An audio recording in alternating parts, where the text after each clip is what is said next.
एक और वीडियो के साथ मैं आपके सामने हाजिर हुआ हूं। जैसे कि मेरी पहली वीडियो थी हिस्ट्री के यानी कि इतिहास के बारे में, ठीक है, कि उसके जो सिलेबस है हमारा सीयू सेट का वो क्या आएगा क्या नहीं आएगा। ठीक है, तो आज हम इस वीडियो में बात करेंगे भूगोल के सिलेबस की। ठीक है, तो चलिए शुरू करते हैं। तो जैसे कि आप सभी को मैं पहले बता चुका हूं कि हिस्ट्री का जो सिलेबस आएगा आप लोगों का, ठीक है, उसकी सारी डिटेल्स बता चुका हूं, बिल्कुल एक्सप्लेन कर चुका हूं कि क्या क्या टॉपिक आपको यहाँ पर पढ़ने हैं, क्या क्या टॉपिक नहीं पढ़ने चाहिए आपको। ठीक है, कहाँ तक नॉलेज आपको लेनी है, 10वीं तक लेनी है, 12th तक की लेनी है, ये चीजें मैं आपको क्लियर कर चुका हूँ। ठीक है, तो आज मैं बात करूंगा भूगोल की। ठीक है, तो भूगोल के में सबसे पहले आप यहाँ पर देखेंगे कि चैप्टर जो है आपका वो ब्रह्मांड की नॉलेज के बारे में है। ठीक है, यानी कि जो भी चीजें हमारी किस तरह से बनी किस तरह से नहीं बनी, ठीक है, वो सारी चीजें इसमें आ जाएंगी। इसी के अंदर हमारा एक पार्ट आ जाता है सौर मंडल। ठीक है, सौर मंडल के अंदर हमारे कितने ग्रह हैं, ठीक है, कौन सा ग्रह कितनी दूर है, किसका रेडियस कितना है, ठीक है, और हमारा जो अर्थ है वो किस बेल्ट के ऊपर आता है, ये सारी चीजें इसमें हमें कवर करनी होंगी भूगोल के अंदर। ठीक है, और जो इनका लेवल रहेगा, देखिए जो ये सिलेबस है हम लोगों का, ये दो जगह पे काम आएगा। एक तो आएगा डोमेन में, ठीक है, डोमेन में काम आ जाएगा ये हमारा, ठीक, और एक काम आ जाएगा हमारा जीके वाले पोर्शन में। ठीक है, जो हमारा जर्नल पेपर होगा, जो हमारा जर्नल पेपर होगा उसके अंदर ये हमारे पास काम आ जाएगा कि यहाँ पर हम ये सब्जेक्ट तो पढ़ लें। देखिए यहाँ पे एक चीज और कंफ्यूजन रहेगी आपको कि यहाँ पर तो आपको 10th तक का लेवल का पढ़ना होगा, ठीक है, और डोमेन वाले सब्जेक्ट में यहाँ पर बताया गया है कि 12th तक का लेवल का पढ़िए। ठीक है, लेकिन आप इस तरह से तैयारी कीजिए कि आपकी दोनों चीजें एक बार में कवर हो जाए। ठीक है, क्योंकि जो सिलेबस है, जो चैप्टर हैं आपके, वो बिल्कुल सेम आएंगे यहाँ पर। ठीक है, यही वाले टॉपिक आपको दोनों चीजों में पढ़ने पड़ेंगे। ठीक, तो इसीलिए आप इसको 12th और 10th इस तरह से आप इसको सब्जेक्ट को लेके चलिए कि आप दोनों चीजों की एक बार में तैयारी कर लें। ठीक है, आपको अलग अलग ज्यादा भागना ना पड़े, ज्यादा ज्यादा चीजें आपको दूर ना हो, ठीक है, अलग अलग बुक्स ना हो। ठीक, इसी चीज को अगर आप हम लोगों से पूछना चाहेंगे तो आप हम लोगों से पूछ सकते हैं, कमेंट बॉक्स के थ्रू पूछ सकते हैं। ठीक है, और हम लोगों को जो व्हाट्सएप नंबर है आप वहां पर भी हमसे राब्ता कर सकते हैं कि किस तरह से आप इसकी चीज की तैयारी करें।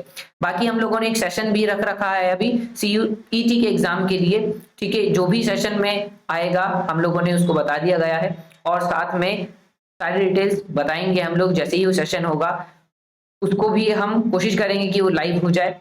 ठीक है, यूट्यूब पर के माध्यम से आप लोगों के पास वो इंफॉर्मेशन पहुंच जाए। जिन बच्चों के पास हम लोगों का कांटेक्ट नंबर है वो हमें वहां पर रिक्वेस्ट भेज दीजिए, हम आपको लिंक भेज देंगे कि हम वो सेशन कैसे लेंगे और कहां पर किस प्लेटफॉर्म पर लेंगे। अपने ही एप्लीकेशन पर हम आपको लिंक प्रोवाइड करवा देंगे। ठीक है, तो चलिए आगे बढ़ते हैं। अब देखिए तीसरा जो चैप्टर है हमारा वो है पृथ्वी और उसका सैद्धांतिक संबंध। ठीक है, उसके बाद आता है पृथ्वी की आंतरिक संरचना, यानी कि भूगोल में क्या क्या चीज आ जाएंगी, हमारी पूरी पृथ्वी के बारे में भी पूछेगा वो। ठीक है, उसके बाद आ जाएगा स्तन महाद्वीप, जो हमारे महाद्वीप हैं, कितने महाद्वीप हैं, कौन सा उपमहाद्वीप है, ये सारी चीजें आ जाएंगी। उसके बाद जलमंडल के बारे में हमें पढ़ना पड़ेगा, महासागरीय जलधाराएं पढ़नी पड़ेंगी, कौन कौन सी महासागरीय जलधाराएं हैं, ठीक है, महासागरों के बारे में पढ़ना पड़ेगा उसके अंदर। उसके बाद वायुमंडल के बारे में पढ़ना पड़ेगा कि वायुमंडल में कौन कौन सी लेयर्स आती हैं, आपकी ओजोन लेयर कहाँ पर है, कितनी मोटी है, ठीक है, और कहाँ पर कितनी ऊंचाई पर वो मिलती है, ठीक है, कितनी गैसें हैं यहाँ पर, कितनी गैसों का प्रतिशत मिलना जाता है। ये सारी चीजें आपको यहाँ पर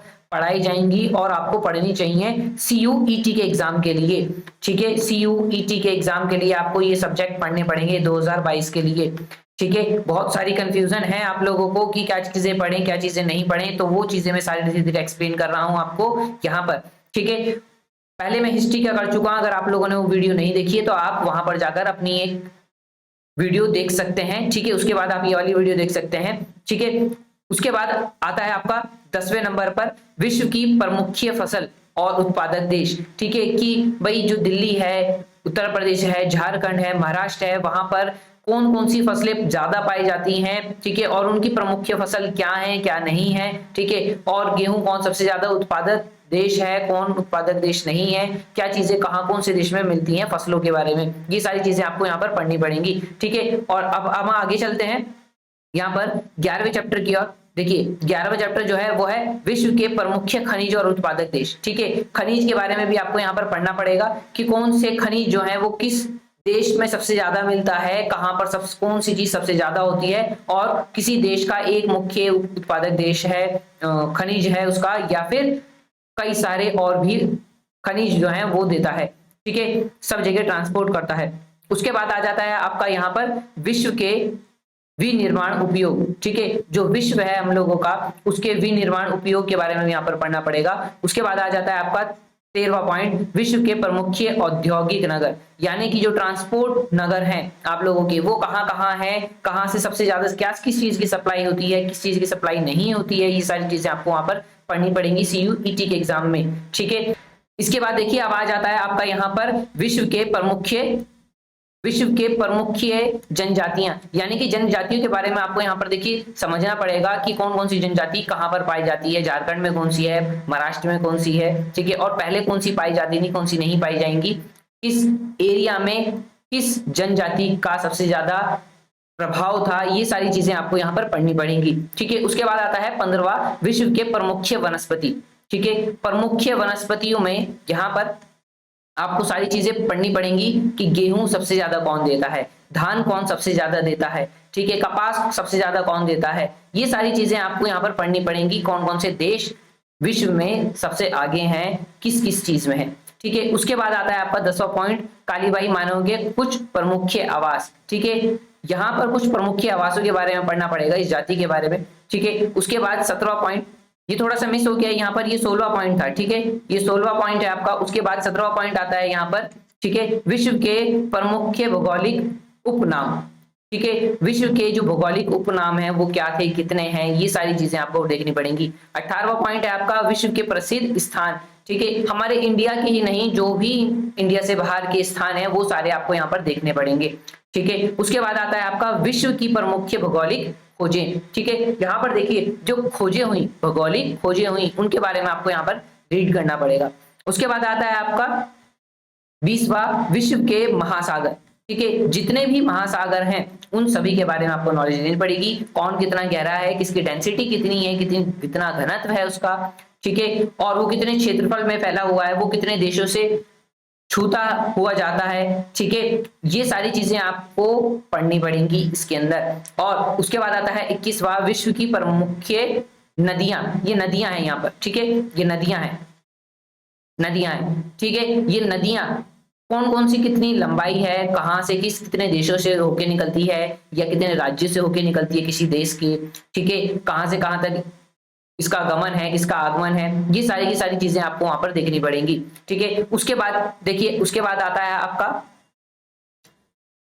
22वां, ठीक है, विश्व के प्रमुख जल संधियां, जो जल संधियां हुई वो क्या क्या हुई, किस किस देश के बीच में हुई, ये सारी की सारी चीजें आपको उसमें पढ़ेंगी, ठीक है। 23वां आता है विश्व के प्रमुख जल मरुस्थल, ठीक है, जो जल मरुस्थल है इसके बारे में आपको यहाँ पर नॉलेज लेनी पड़ेगी। उसके बाद आता है 24वां, विश्व की प्रमुख नदियां, जो विश्व की प्रमुख नदियां हैं वो भी यहाँ पर आपको पढ़नी पड़ेंगी, ठीक है। उसके बाद आता है आपका 25वां, नदियों के किनारे बसे विश्व के प्रमुख नगर, यानी कि जो नदियों के किनारे बसे हुए देश हैं, राज्य हैं, कौन कौन से हैं, ये सारी की सारी चीजें आपको यहाँ पर रीड करनी होंगी। उसके बाद आता है 26वां, विश्व के प्रमुख जल प्रांत, ठीक है, ये सारी चीजें आती है हमारी किसके अंदर, भूगोल के अंदर, ठीक है। उसके बाद आता है आपका यहाँ पर 27वां चैप्टर, विश्व के प्रमुख झीलें, कि झीलें कौन कौन सी हैं, कितनी चौड़ाई है, वो उनका शेप क्या है, कोई गोल है, कोई चकोर है, इस तरह की चीजें आपसे पूछी जाएंगी, ठीक है। और 28वां, विश्व के प्रमुख पर्वत शिखर, कि कौन सबसे ऊंचा है, उसके बाद कौन है, उसके बाद कौन है, ये सारी चीजें आपको यहाँ पर रीड करनी होंगी। उसके बाद आता है आपको 29वां, विश्व के प्रमुख द्वीप, यानी कि कौन कौन से प्रमुख द्वीप हैं, ठीक है, कौन से उप महाद्वीप हैं, ऐसे ही पठार के बारे में पढ़ना होगा, ऐसे ही रेगिस्तान के बारे में पढ़ना होगा, ये सारे की सारी चीजें आपको पढ़नी पड़ेंगी। किस रेगिस्तान का कितना क्षेत्रफल है आपका, कितने एरिया में वो फैला हुआ है, ये सारी की सारी चीजें आपको यहाँ पर रीड करनी होंगी, ठीक है। 32वें पे आ जाते हैं, विश्व के प्रमुख देशों की राजधानी और मुद्राएं। देखिए ये काफी सारी चीजें इंपॉर्टेंट चीजें हैं, ठीक है, राजधानी जैसे हमारे देश की है दिल्ली है, ठीक है, और देश की कौन सी है, ठीक, मुद्रा कौन सी है कि वहां पर कौन सी करेंसी चलती है नोट की, ठीक है, पहले कौन सी थी, अब कौन सी है, अगर चेंज हो गई है तो वो कौन सी है, ठीक है, ये सारी चीजें हमें पढ़नी होती हैं भूगोल के अंदर। उसके बाद आती है आपकी 13, ठीक है, 33 आ जाती है विश्व के उप अवशेषित देश। ठीक है, भू अवशेषित जो देश है विश्व के, उनके बारे में आपको यहाँ पर पढ़ना होगा। उसके बाद आता है 34 विश्व के प्रसिद्ध स्थल। ठीक है, जो प्रसिद्ध स्थल है हम लोगों के वो कौन कौन से हैं, कितने हैं, इनकी क्वांटिटी है तो कितनी है। ठीक है, ये सारी चीजें आपको यहाँ पर पढ़नी होंगी।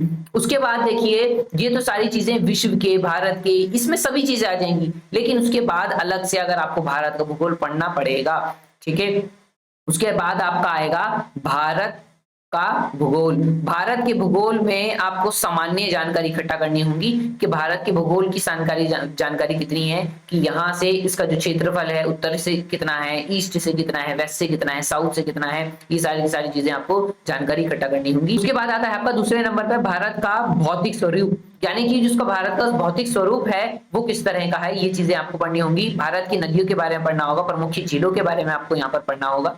ठीक है, चलिए आगे बढ़ते हैं क्वेश्चन नंबर 4 ऑप्शन की तरफ। ठीक है, भारत के प्रमुख जल प्रांत, जो भारत के हैं जल प्रांत, ठीक है, भारत की जलवायु, मिट्टी, कृषि, सिंचाई, खनिज संसाधन, उद्योग, परिवहन, ये सारी चीजें आपको यहाँ पर देखनी होंगी, यहाँ पर आपको एक चीजें पढ़नी होंगी। ठीक है, उसके बाद देखिए जनगणना जो थी आपकी 2011 में लास्ट हुई थी। ठीक है, तो उससे रिलेटेड आप लोगों को क्वेश्चन आएंगे। ठीक है, हम लोगों को जो टेलीग्राम ग्रुप है, हम वहां पर भी इसके फिलहाल मैंने अभी एक पीडीएफ जारी करी है जो 2011 की जनगणना के अनुसार थी। उसमें सारे इंपॉर्टेंट क्वेश्चंस दिए थे, मैंने बताए थे कि कौन से किस चीज में आपके वन लाइनर क्वेश्चन थे। ठीक है, यहाँ पर हम लोग इस तरह की भी चीजें करते हैं कि अपने जो टेलीग्राम ग्रुप है वहां पर नोट्स प्रोवाइड करवाते हैं इन सभी चीजों के बारे में। ठीक है, जो सीए की क्लास है वो भी रेगुलर लगवाएंगे आपके CUET के सेशन में। ठीक है, जो भी अब हम करने वाले हैं आपको सेशन में पूरी की पूरी चीजें क्लियर हो जाएंगी।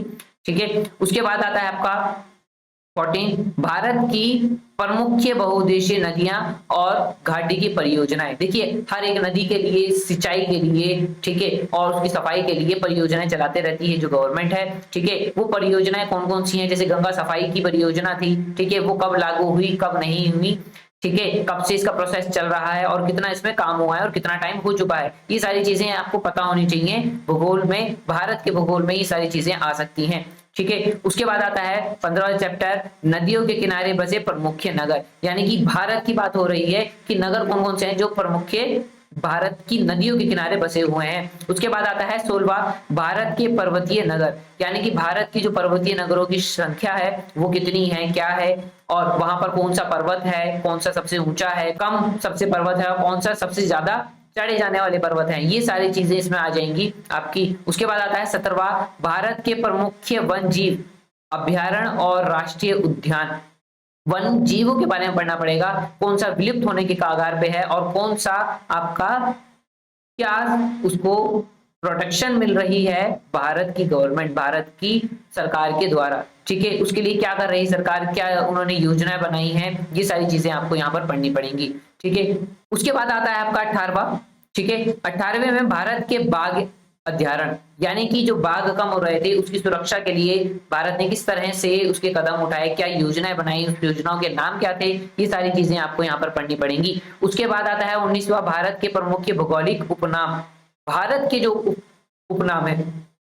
ठीक है, देखिए ये चीज हम पहले भी पढ़ लेंगे, कहां पर, हम ये चीज विश्व के प्रमुख भौगोलिक उपनामों में हमारे भारत का भी आ जाएगा। ठीक है, लेकिन हम यहाँ पर दोबारा से उस चीज को और डीप थोड़ा सा पढ़ने की कोशिश करेंगे। ठीक, उसके बाद आता है आपका 20वां, भारतीय राज्यों एवं केंद्र शासित प्रदेशों की राजधानियां, कि केंद्र शासित प्रदेश कितने हैं आप लोगों के और उनकी राजधानियां क्या हैं, ये सारी की सारी चीजें आपको यहाँ पर पढ़नी पड़ेंगी। ठीक है, और वो कितने क्षेत्र में फैला हुआ है, कौन सा राज्य कितने क्षेत्र में है, सब चीजें भी यहाँ पर इंपॉर्टेंट है। ठीक है, उसके बाद आता है 21वां, यानी कि भारत की जो जनजातियां हैं, भारत में कौन कौन सी जनजातियां पाई जाती हैं, उनके बारे में आपको नॉलेज देनी होगी। ठीक है, ये थी आज की हमारी वीडियो जिसमें मैंने भूगोल के जो भी चैप्टर, जो भी सिलेबस था उसको सबसे ज्यादा इंपॉर्टेंट प्रायोरिटी पर रखकर इंपॉर्टेंट चीज पर मैंने यहाँ पर आप लोगों को बताया है। ठीक है, अगर आप लोगों को कोई भी प्रॉब्लम है तो आप हम लोगों के नंबर 9045220432 इस पर कांटेक्ट कर सकते हैं, ये हम लोगों का व्हाट्सएप नंबर है। ठीक है, यहाँ पर आप हम लोगों से पूछ सकते हैं कि CUET के एग्जाम में और क्या क्या चीजें आएंगी हम लोगों की। वैसे मैं मोस्टली कोशिश ये करूंगा आप लोगों की के साथ कि जो भी चीजें आने वाली हैं, जो भी चीजें होंगी आगे एग्जाम के लिए इंपॉर्टेंट है, वो मैं आपको टाइम टू टाइम अपडेट करवाता रहूं। ठीक है, बाकी और भी वीडियोस हैं, आप लोग हम लोगों के CUET की जो प्लेलिस्ट है आप वो हमारी चेक कर सकते हैं हमारे चैनल पर। ठीक है, वहां पर आपको सारी वीडियोस एक साथ मिल जाएंगी, CUET के एग्जाम से रिलेटेड जो भी एग्जाम में आएगा और जो भी इसकी इंफॉर्मेशन होगी, सारी चीजें आपको एक ही जगह पर मिल जाएगी। ठीक है, और बिना किसी देरी के साथ आप लोग हम लोगों के बैच में इनरोल जल्द से जल्द हो जाइए, ताकि आपको कुछ भी चीज छूट ना पाए। ठीक है, ताकि आप लोग अच्छे से CUET, ठीक है, CUET 2022 क्रैक कर सकें। ठीक है, ये बहुत ज्यादा जरूरी हो चुका है, क्योंकि अभी जामिया के, JNU के, इन सब के एग्जाम आने वाले थे, एंट्रेंस एग्जाम आने वाले थे, और ये लागू होते ही अब सब इसी के अंदर एग्जाम लेंगे आपके। ठीक है, जामिया ने इसको एक्सेप्ट कर चुका है, सारे अपडेट आपको हम दे चुके हैं पहले से ही। ठीक है, तो जल्द से जल्द आप हम लोगों से राब्ता करिए और अपना जो भी एडमिशन का प्रोसेस है उसको आगे फॉलो कीजिए। तो आज के लिए इतना ही, जल्द मिलते हैं, आगे की जो इंफॉर्मेशन है मैं आपको जल्द से जल्द दूंगा। ठीक है, और एक और वीडियो लेके आऊंगा आप लोगों के साथ शेयर करने के लिए। Thanks for watching this video.